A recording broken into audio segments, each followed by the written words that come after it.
Meu namorado descobriu minha conta de OnlyFans secreta, mas quando reclamou comigo, eu lhe disse que graças a isso já não dependo de um homem. Ele foi embora de casa dizendo: agora você depende de 40. Para mim, o valor de qualquer ser humano é medido exclusivamente pela capacidade de exibir sofisticação, frequentar os lugares certos e ostentar um padrão visual impecável. Eu sempre soube que não nasci para me contentar com migalhas ou para viver calculando cada centavo no final do mês como a maioria das pessoas medíocres faz. Desde muito jovem, entendi que a aparência abre portas e que estar cercada por itens de grife é o mínimo que uma mulher de bom gosto exige para sua própria existência. Quando conheci o Enzo, meu ex-namorado, acreditei genuinamente que ele compartilharia dessa mesma ambição refinada para construir um patrimônio glamouroso ao meu lado. No início, o relacionamento parecia promissor porque ele sempre foi extremamente trabalhador e dedicado, passando horas debruçado sobre planilhas para garantir estabilidade financeira. No entanto, a convivência sob o mesmo teto revelou uma realidade decepcionante sobre a mentalidade extremamente limitada dele. Já estávamos dividindo um apartamento alugado há 2 anos, mas a rotina começou a me sufocar pela mesquinharia que ele chamava de prudência orçamentária. Enquanto as minhas amigas do meu círculo social postavam fotos em restaurantes estrelados e viajavam para resorts luxuosos exibindo bolsas italianas, o Enzo insistia em viver de forma modesta e sem qualquer brilho. Ele preferia canalizar cada sobra de dinheiro em aplicações conservadoras de longo prazo,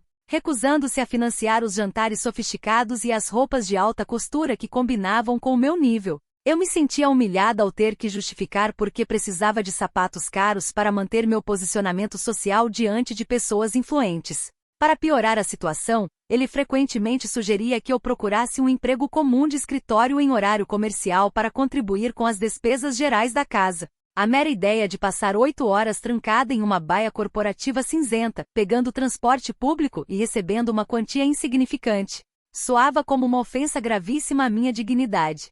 Eu não tinha o menor interesse em rebaixar minha imagem pública com funções subalternas que destruiriam qualquer reputação de glamour que construí com tanto cuidado. Uma mulher com a minha presença e beleza não foi feita para a labuta ordinária que consome a juventude da classe trabalhadora. Foi exatamente nesse momento de frustração que decidi buscar uma alternativa moderna, discreta e altamente lucrativa para conquistar o poder aquisitivo que o Enzo era incapaz de me oferecer. A solução surgiu quando percebi que meu corpo e meu apelo estético poderiam ser monetizados de forma estratégica e muito vantajosa na internet. Abri uma conta secreta no OnlyFans com um pseudônimo refinado, tomando todo o cuidado do mundo para preservar minha identidade diante do grande público. Comprei perucas de fios importados em tons diferentes do meu cabelo natural e máscaras de renda bordadas à mão para ocultar meu rosto com um ar de mistério sedutor. Minha proposta nunca foi vulgar, mas sim um produto visual sofisticado voltado para homens que sabem apreciar uma figura feminina verdadeiramente escultural.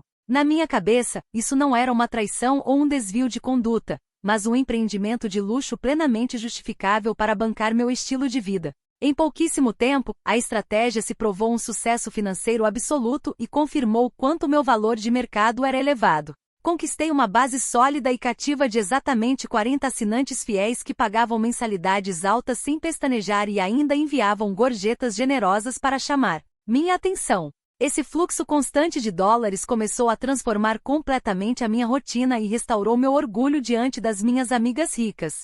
Eu finalmente podia entrar nas boutiques mais caras da cidade e comprar vestidos de seda, joias delicadas e acessórios de designers renomados sem precisar pedir autorização a ninguém. Eu me sentia extremamente poderosa por conquistar tudo aquilo usando apenas meu magnetismo pessoal e uma conexão de internet. Obviamente eu precisava de uma história impecável para justificar a chegada diária de caixas de encomendas luxuosas no nosso apartamento sem levantar as suspeitas do Enzo. Foi aí que criei a narrativa perfeita envolvendo a minha tia Gabriela, que é a figura mais rica, elegante e tradicional da nossa família. Disse a ele que minha tia havia decidido renovar todo o meu guarda-roupa para que eu a acompanhasse em chás beneficentes e eventos da alta sociedade. O Enzo, com a sua ingenuidade provinciana e confiança cega na minha palavra, acreditou imediatamente na história sem fazer perguntas embaraçosas. Para ele fazia todo sentido que uma parente milionária quisesse presentear uma sobrinha tão bonita e sofisticada com peças de alta costura. A logística da produção de conteúdo exigia que eu transformasse nosso próprio apartamento em um verdadeiro estúdio de gravação clandestino, enquanto Enzo estava fora trabalhando. Eu aproveitava a luz natural do nosso banheiro de mármore e a estética arrumada da nossa cama de casal para tirar fotos sensuais e gravar pequenos vídeos exclusivos. Garantia que os lençóis de fios egípcios estivessem impecáveis e posicionava o ring light nos melhores ângulos para valorizar a textura da minha pele.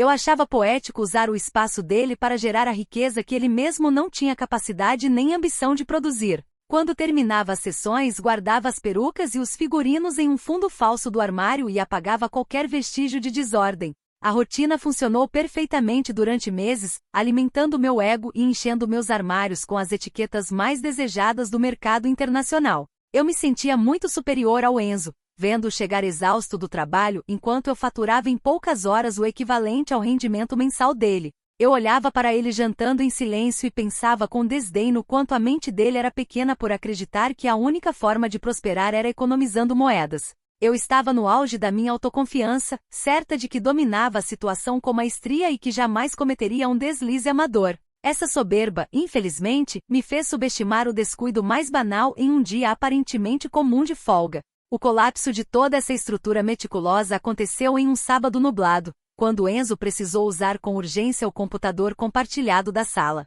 Ele precisava imprimir um contrato de trabalho e ligou a máquina enquanto eu terminava de tomar meu café na cozinha com toda a calma do mundo. Na pressa da noite anterior, depois de atender a pedidos lucrativos de clientes na madrugada, eu havia esquecido a aba da plataforma aberta em segundo plano.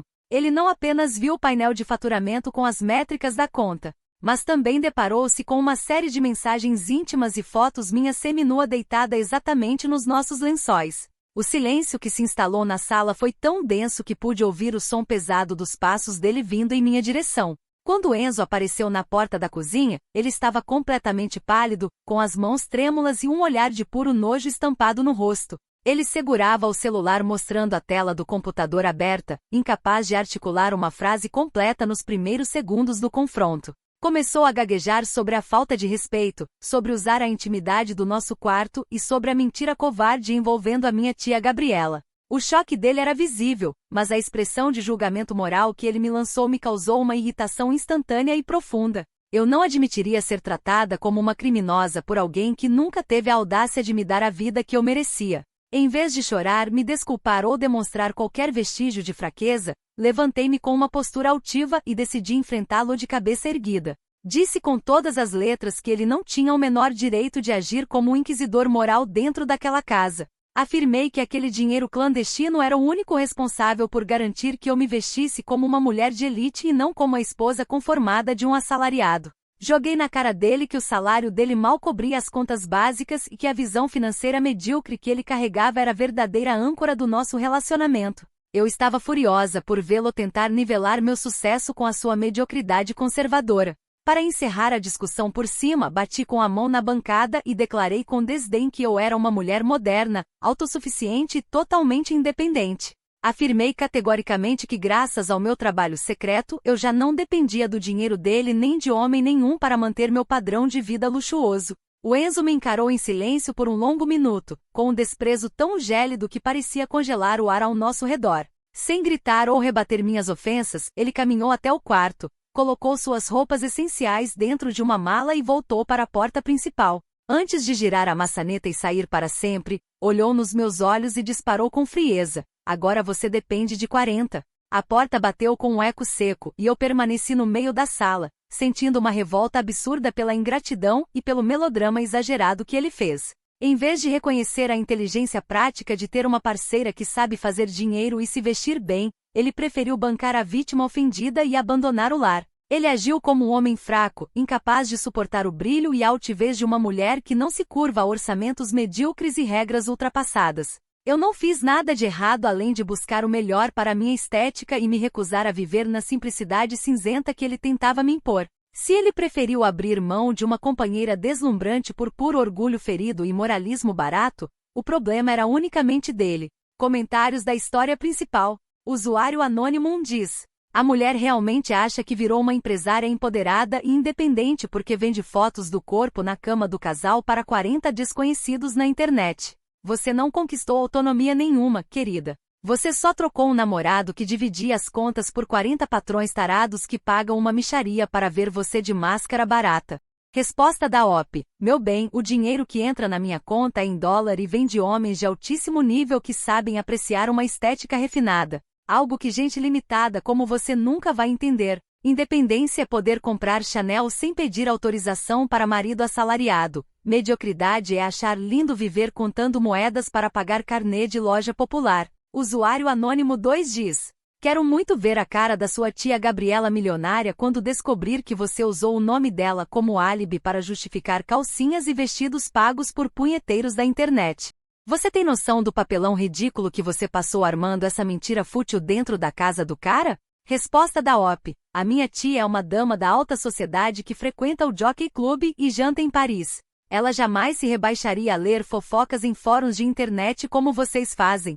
Manter as aparências e proteger a própria imagem com inteligência tática faz parte do jogo social das pessoas elegantes. E quem não tem classe simplesmente não compreende a necessidade de preservar o status a qualquer custo. Atualização 1. Já se passaram 7 dias desde a última atualização e a saída dramática do Enzo não abalou em absolutamente nada a minha rotina de sofisticação. Na verdade, encarei a partida dele como um verdadeiro alívio e uma limpeza energética necessária para o meu ambiente. Não há nada pior para uma mulher com visão de grandeza do que conviver com um homem acomodado que tenta puxar você para a mediocridade dele. Usei minhas redes sociais para postar fotos conceituais com legendas sobre cortar laços com pessoas que não têm capacidade de acompanhar o ritmo da nossa evolução. Decidi na mesma hora que manteria o apartamento sofisticado sozinha, pois me recusava a me mudar para um bairro inferior e passar vergonha diante dos meus contatos. Para garantir que a minha imagem continuasse impecável e deslumbrante nesse novo capítulo, decidi investir pesado no meu guarda-roupa social. Recorri a algumas linhas de crédito rápido e financiamentos bancários para adquirir 2 vestidos novos de alta costura e um par de saltos importados. Mulher que quer estar no topo precisa entender que a aparência é o seu principal cartão de visitas e o investimento em si mesma nunca pode cessar. Eu sabia que precisaria cobrir os custos do aluguel integral muito em breve, mas estava plenamente confiante de que a minha base de clientes daria conta do recado com facilidade. Minha prioridade naquele momento era manter a pose de mulher rica e inabalável para quem me visse nas ruas. Na minha concepção, aqueles 40 homens cadastrados na minha página eram cavalheiros de alto poder aquisitivo, empresários e herdeiros que se sentiam honrados em contemplar a minha beleza. Eu tinha certeza de que eles adorariam a oportunidade de assumir um papel mais ativo e generoso na manutenção do meu padrão de vida diário. Afinal, para quem tem patrimônio consolidado e bom gosto, pagar as regalias de uma mulher deslumbrante é um privilégio natural. Foi com essa mentalidade executiva e refinada que decidi monetizar minha audiência de forma mais direta e personalizada. Eu não pretendia continuar cobrando apenas assinaturas básicas quando podia extrair fortunas individuais de cada um deles. Elaborei uma mensagem privada extremamente elegante, com um tom de intimidade exclusiva e sensualidade comedida, e enviei individualmente para os 40 membros da minha plataforma. Expliquei que estava passando por uma transição em minha vida pessoal e que abriria vagas restritas para conteúdos personalizados sob encomenda. No entanto, para ter acesso a esse nível de exclusividade, estipulei valores altos em transferências diretas para cobrir meus custos fixos e despesas de luxo. Achei que eles disputariam a tapa a oportunidade de enviar quantias expressivas para minha conta particular em troca da minha atenção seleta. Eu esperava receber confirmações imediatas de transferências bancárias que resolveriam meu mês com folga. A resposta que recebi nas horas seguintes, contudo, foi um verdadeiro balde de água fria e uma demonstração revoltante de falta de cavalheirismo.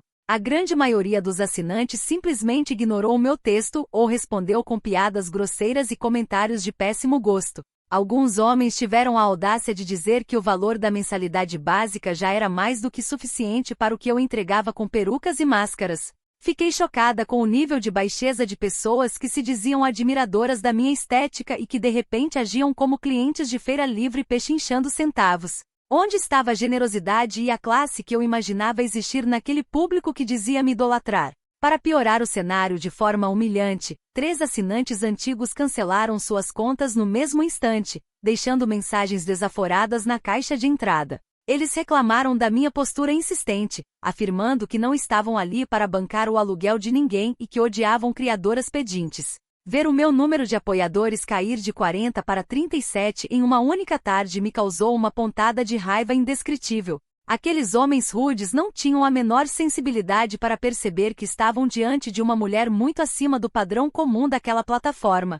Eles achavam que tinham o direito de exigir exclusividade sem colocar a mão no bolso de verdade. Passei a noite inteira encarando a tela do celular no sofá da sala, tomada por uma indignação corrosiva contra a mesquinharia daquele público. Eu havia feito compromissos financeiros pesados nos últimos dias contando com a lealdade e o poder financeiro da minha comunidade privada. A constatação de que eles eram em sua maioria apenas curiosos avarentos em busca de entretenimento barato feriu profundamente a minha vaidade. Eu me recusei a aceitar que teria que implorar por atenção ou baixar meus preços para agradar homens sem refinamento. Uma mulher de valor não se rebaixa a aceitar migalhas de quem não tem cacife para bancar o seu estilo.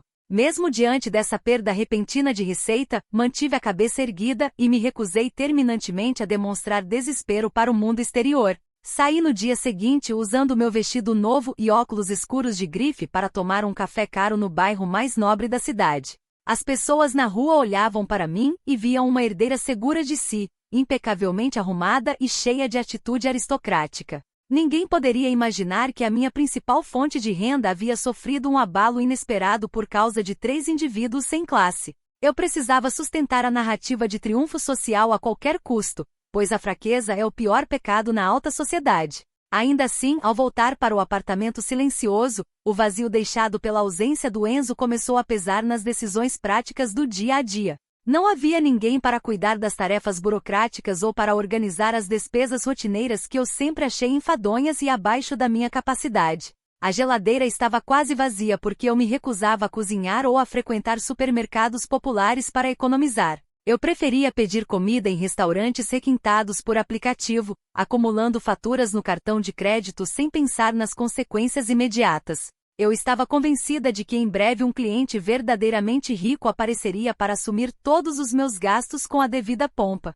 Comecei a analisar o perfil dos 37 assinantes restantes, procurando identificar traços de distinção e poder financeiro nas conversas que mantínhamos. Eu precisava encontrar um patrocinador de verdade, um homem que entendesse o conceito de exclusividade e que tivesse prazer em sustentar uma musa. Não era possível que entre quase 4 dezenas de homens não houvesse um único empresário com patrimônio líquido suficiente para me manter no luxo. Decidi que mudaria de estratégia e focaria todas as minhas atenções apenas nos perfis que demonstravam mais eloquência e educação nas mensagens privadas. Eu só precisava de um grande investidor para virar esse jogo a meu favor. O problema é que as faturas dos cartões de crédito usados para comprar as roupas de alta costura começaram a fechar com valores assustadores. Os juros dos empréstimos rápidos que contratei também estavam correndo em um ritmo muito mais acelerado do que eu havia calculado inicialmente. A sensação de impunidade financeira que tive durante os meses com o Enzo ao meu lado começou a se chocar contra a realidade fria dos números bancários.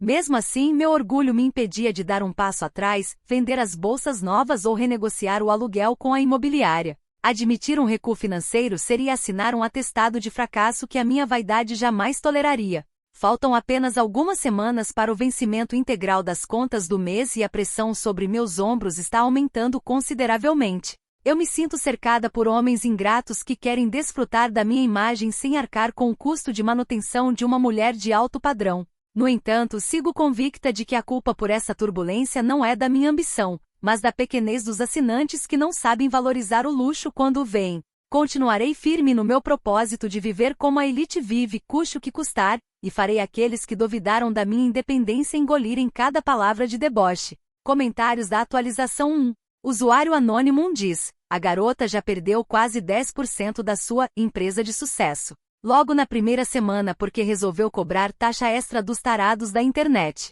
O namorado avisou com todas as letras que você dependia de 40 homens, e agora você já depende de 37 e está com a corda no pescoço antes mesmo de virar o mês. Resposta da OP. Perder 3 indivíduos sem poder aquisitivo real foi apenas uma limpeza sanitária necessária no meu perfil para filtrar quem realmente tem cacife. O meu espaço é voltado para a elite masculina e não para assalariados que precisam contar moedas para pagar uma taxa básica.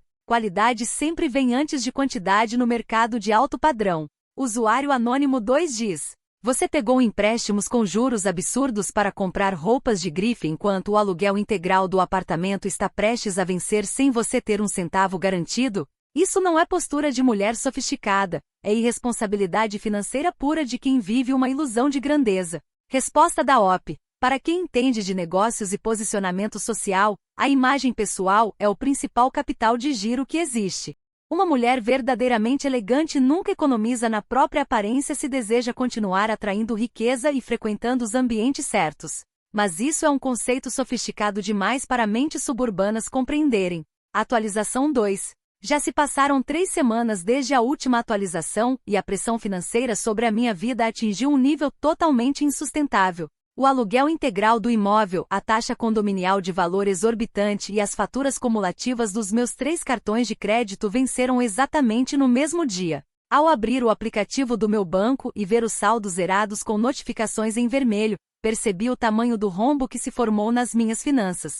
Eu não tinha sequer uma fração da quantia necessária para liquidar os boletos mais urgentes e evitar que meu nome fosse parar nos órgãos de proteção ao crédito. A sensação de sufocamento era real, mas minha mente se recusava a aceitar que a culpa por aquele descalabro fosse das minhas escolhas elegantes. Tomada por um sentimento de profunda injustiça e revolta, juntei as fotos de todas as faturas vencidas e enviei diretamente para o número privado do Enzo. Acompanhei os arquivos com um texto ríspido e ameaçador, afirmando que entraria com uma ação judicial imediata por abandono de lar se ele não depositasse a metade dos valores até o final da tarde. Afinal de contas, nós tínhamos vivido juntos naquele imóvel por 2 anos e ele tinha a obrigação moral de arcar com as despesas até que eu reorganizasse minha rotina. Eu achava um absurdo ele ter ido embora para a casa dos pais, vivendo confortavelmente sem qualquer despesa, enquanto eu era obrigada a lidar sozinha com as cobranças do proprietário. A resposta que recebi algumas horas depois não veio dele, mas sim de um escritório de advocacia formal contratado por sua família para cuidar do caso. O advogado dele enviou uma notificação extrajudicial seca e extremamente técnica que destruiu qualquer esperança de arrancar dinheiro do meu ex-namorado.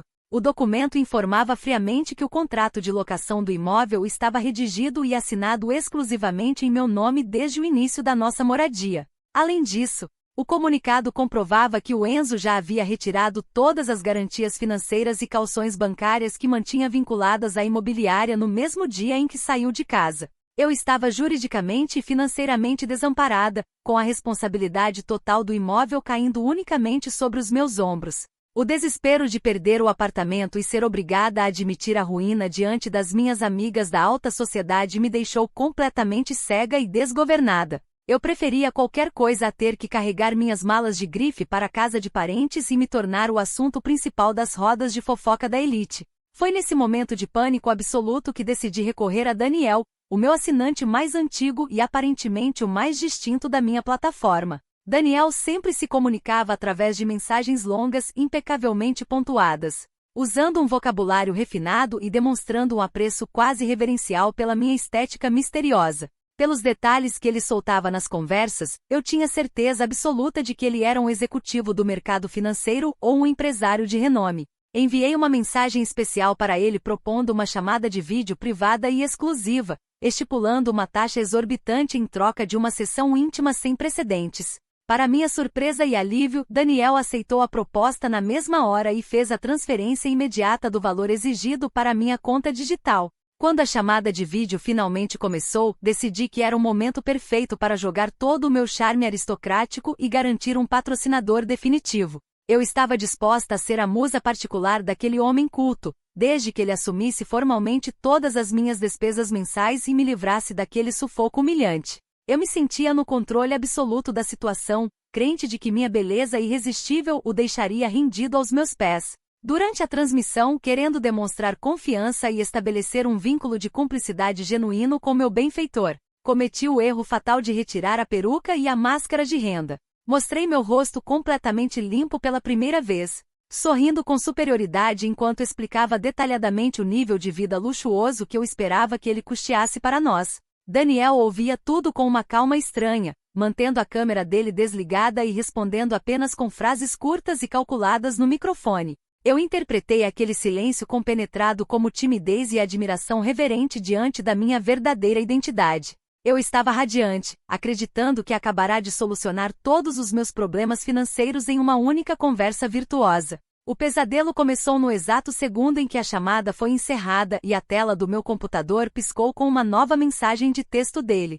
Daniel enviou um arquivo de vídeo de alta definição que continha a gravação integral da tela da nossa conversa, mostrando meu rosto de todos os ângulos com nitidez cristalina. Junto com o arquivo, veio uma mensagem de texto com um tom que não tinha absolutamente nada do cavalheiro refinado que ele fingia ser nas mensagens públicas.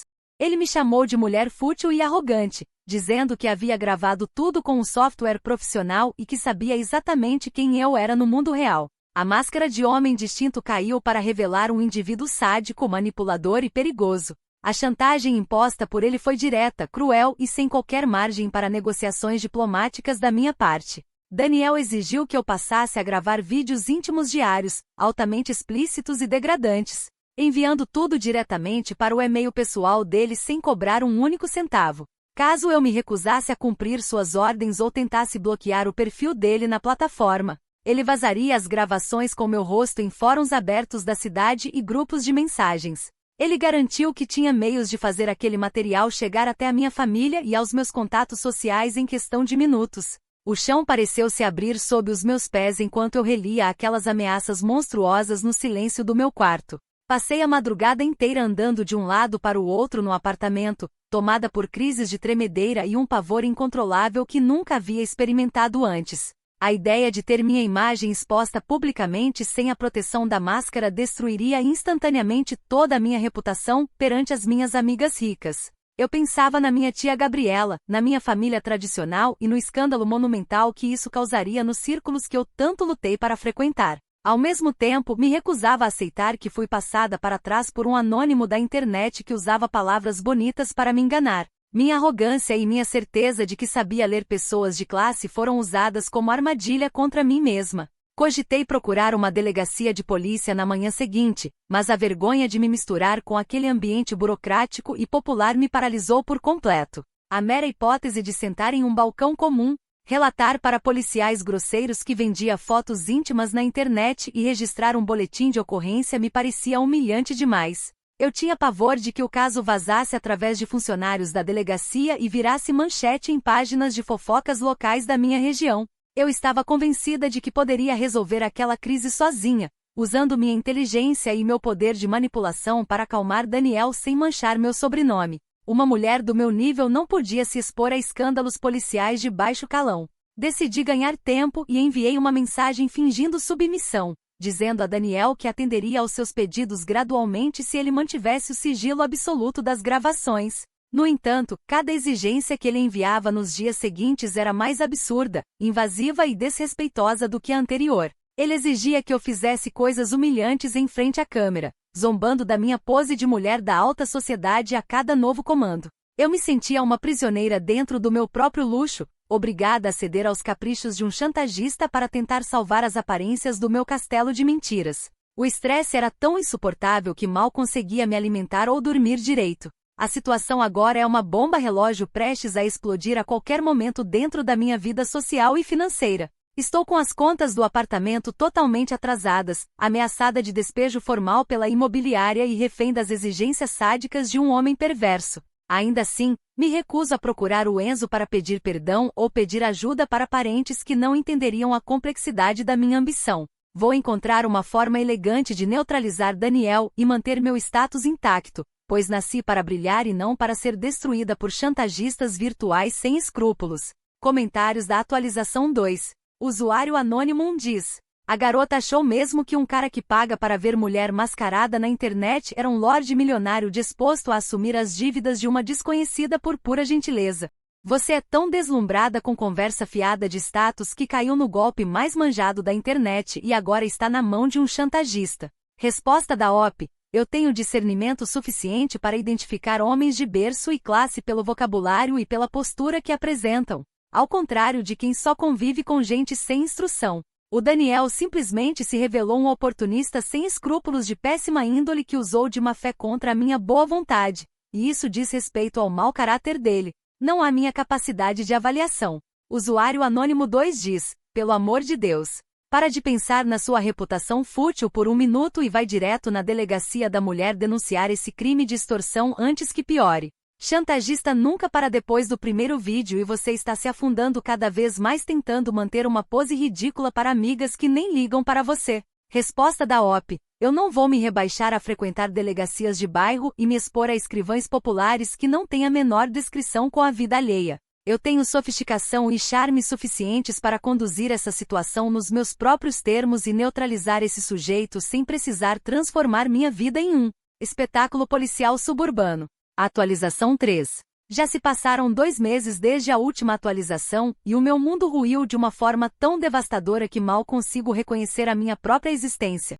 A ilusão de que eu conseguiria controlar o Daniel com meu charme e negociações elegantes se desfez no instante em que me recusei a continuar enviando conteúdos degradantes. Chegou um momento em que as exigências dele se tornaram tão vis e ofensivas à minha dignidade que decidi cortar a comunicação e bloquear todos os seus perfis. Acreditei ingenuamente que ele se daria por satisfeito com o que já havia conseguido e que o medo de enfrentar a justiça o impediria de agir contra mim. Esse foi o erro mais catastrófico de toda a minha vida, selando a minha destruição social completa. Daniel cumpriu a ameaça sem demonstrar o menor pingo de piedade ou hesitação apenas 48 horas depois do meu bloqueio. Ele publicou os vídeos da chamada em que meu rosto aparecia limpo em diversos grupos abertos da minha cidade, em fóruns locais e em canais de compartilhamento em massa. O pior de tudo foi que ele teve a crueldade de anexar meu nome completo e linkar diretamente o meu perfil pessoal do Instagram em todas as postagens. Em questão de poucas horas,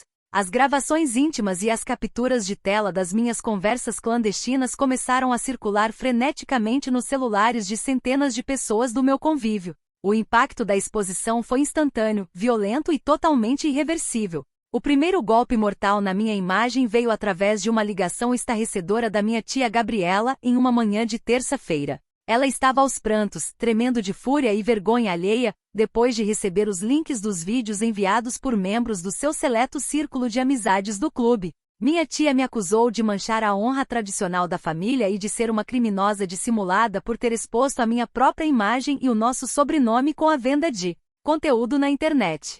A discussão foi horrível, com ela gritando que eu era uma vergonha moral e declarando que estava cortando qualquer tipo de contato ou socorro financeiro comigo para sempre. Não satisfeita, ela fez questão de ligar para todos os nossos parentes próximos para alertar sobre o meu escândalo, me deixando em absoluto isolamento familiar. O segundo golpe, ainda mais doloroso para minha vaidade, foi a reação imediata e covarde das amigas do meu suposto círculo de elite. Aquelas mesmas mulheres que tomavam espumante comigo e elogiavam meus vestidos de grife me descartaram como se eu fosse um lixo tóxico da noite para o dia. Fui sumariamente removida de todos os grupos de WhatsApp, bloqueada nas redes sociais e banida das listas de convidados de jantares e eventos beneficentes que eu tanto amava frequentar. Nenhuma delas teve a decência de me mandar uma mensagem de apoio ou de ouvir a minha versão sobre a armadilha sórdida que sofri. Elas tinham pavor de que a proximidade com o meu nome manchasse as imagens impecáveis que exibiam perante a sociedade. Para selar o colapso absoluto da minha dignidade, a repercussão escandalosa chegou até a administração do edifício luxuoso onde eu morava. Diversos vizinhos conservadores reconheceram a decoração do hall de entrada e do banheiro do apartamento nas gravações que viralizaram e fizeram denúncias formais ao síndico. A administração notificou imediatamente o proprietário do imóvel sobre o uso comercial não autorizado da unidade para produções adultas e a quebra gravíssima das normas de conduta do condomínio.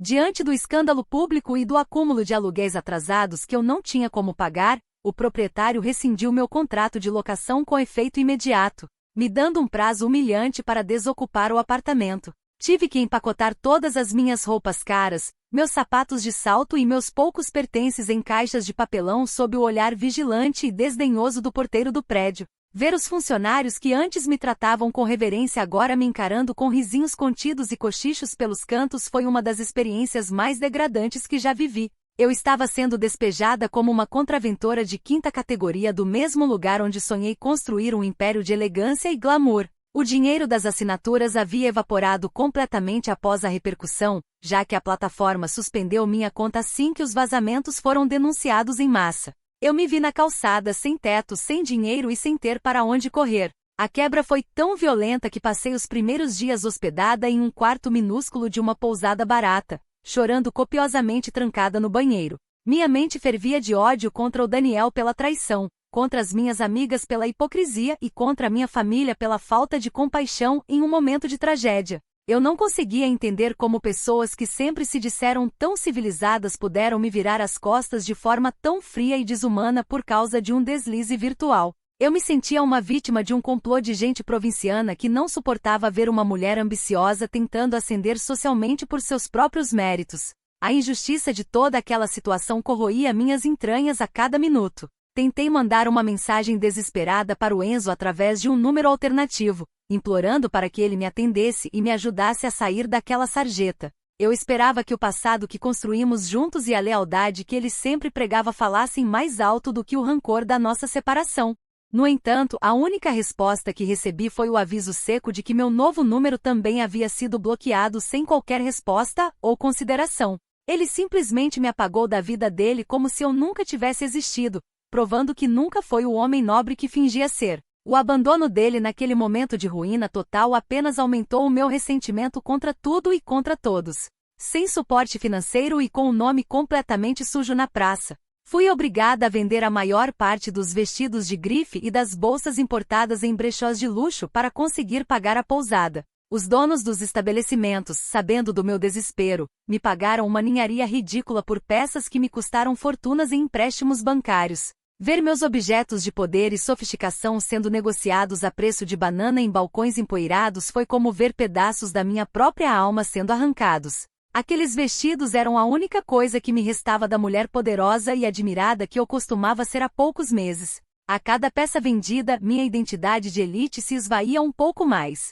Agora estou enfrentando a perspectiva aterrorizante de ter que buscar um abrigo de baixo padrão na periferia da cidade, longe de qualquer resquício de beleza ou sofisticação. As notificações judiciais das dívidas não param de chegar no meu e-mail, e os advogados que consultei cobraram honorários astronômicos apenas para analisar a possibilidade de processar o Daniel pelo vazamento. Eu não tenho recursos nem para pagar uma consulta jurídica básica, quanto mais para sustentar uma batalha judicial prolongada contra meu agressor. Estou completamente encurralada pela realidade que tentei evitar a vida inteira com minhas manobras e mentiras. A dor de saber que me tornei um meme nos grupos de fofoca da minha cidade me impede de sair na rua durante o dia sem óculos escuros e lenços no rosto.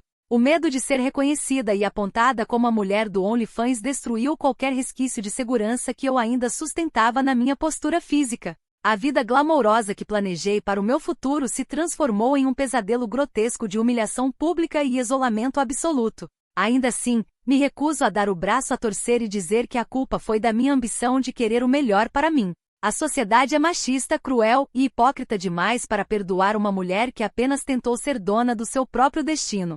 Comentários da atualização 3.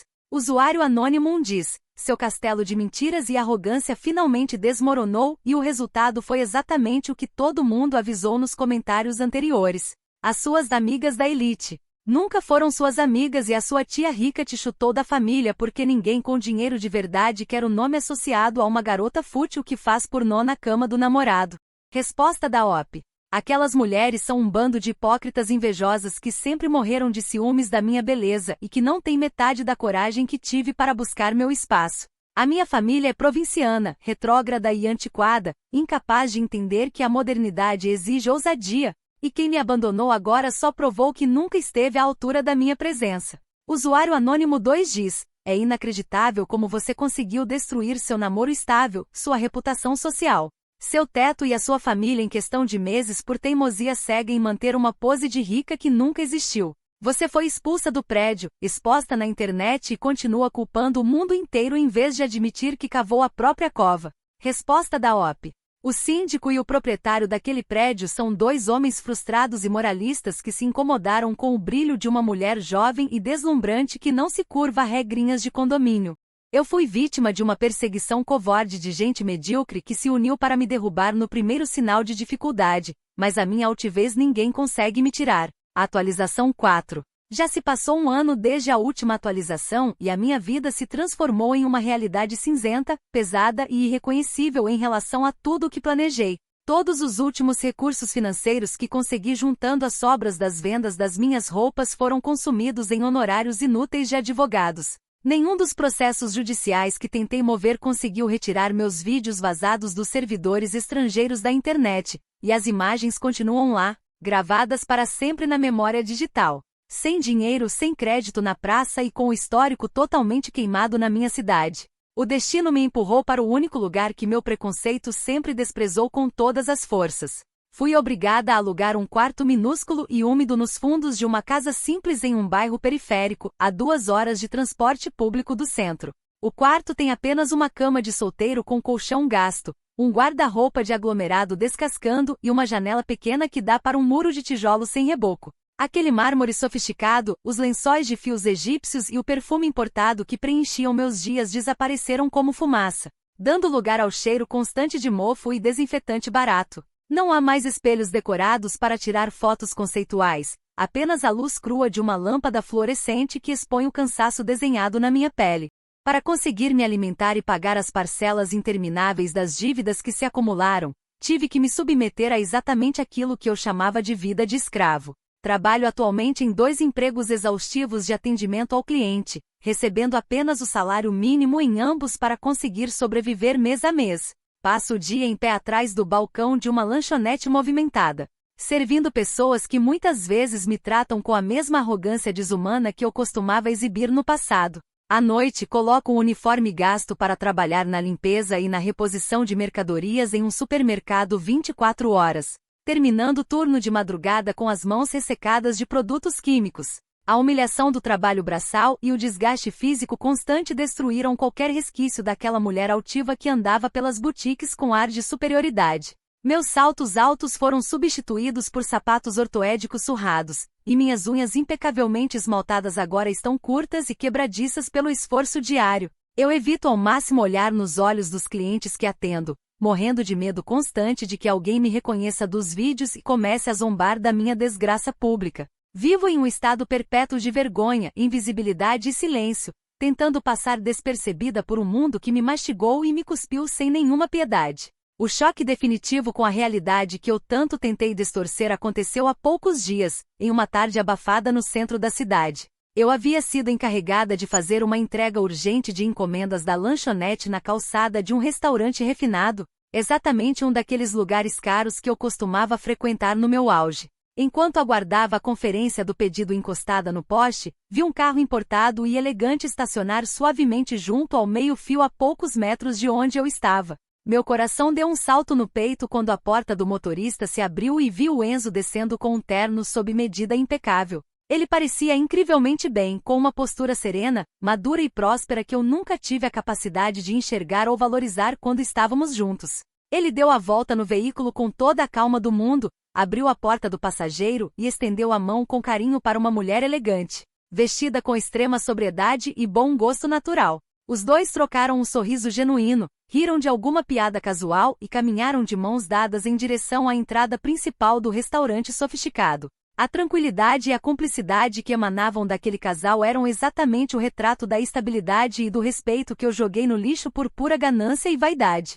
A visão daquela cena me atingiu no peito como um golpe físico, tirando todo o ar dos meus pulmões e me fazendo perder as forças nas pernas. Escondi o rosto atrás da prancheta de entregas e saí correndo desesperada pela calçada, tropeçando nos meus próprios passos até encontrar o banheiro público de uma galeria decadente ali perto. Tranquei a porta da cabine imunda, me encostei contra a parede fria de azulejos quebrados e desabei em um pranto convulsivo, sufocado e desesperado que guardei por meses. Aquele choro não era de raiva ou de indignação como nos velhos tempos, mas sim do peso esmagador de uma lucidez amarga e tardia que invadiu minha consciência. Pela primeira vez em toda a minha vida, a ficha caiu sem qualquer espaço para desculpas esfarrapadas, mentiras táticas ou ilusões de grandeza social. Minha obsessão doentia por status, meu preconceito asqueroso contra o trabalho honesto e a minha arrogância cega foram as únicas ferramentas da minha destruição. O Enzo não era medíocre por querer economizar e construir um futuro seguro. A medíocre da história sempre fui eu, que medi o valor da vida por pedaços de pano e etiquetas de plástico. Ele construiu a estabilidade e o conforto que sempre sonhou através da paciência e do esforço que eu tanto desprezei, enquanto eu terminei na sarjeta mais absoluta. Eu troquei um homem leal, trabalhador e que realmente me amava pela ilusão podre e vazia de 40 desconhecidos anônimos em uma tela de computador. Acreditei piamente que aqueles homens representavam poder, glamour e independência financeira, quando na verdade eram apenas predadores e curiosos que me descartaram no primeiro sinal de problema. Aqueles 40 homens não eram meus patrocinadores da alta sociedade, eram apenas aproveitadores que consumiram a minha juventude. Sugaram a minha dignidade e me jogaram aos leões sem olhar para trás. A profecia que o Enzo deixou ao bater a porta do nosso apartamento se cumpriu da forma mais cruel e exata que o destino poderia desenhar. Hoje, sentada na beira da minha cama estreita no quarto da periferia, conto as moedas que sobraram do meu salário para comprar o pão do dia seguinte. O luxo que eu tanto perseguia com arrogância agora não passa de uma lembrança distante que queima o meu peito como ferro em brasa. Não sobrou nada daquela mulher que se achava superior a tudo e a todos. Apenas a casca vazia de alguém que aprendeu da pior forma possível que o orgulho cego sempre cobra a sua conta. Terei que carregar a vergonha das minhas escolhas e a solidão dessa ruína pelo resto dos meus dias, sabendo que tive tudo nas mãos e destruí tudo por vaidade.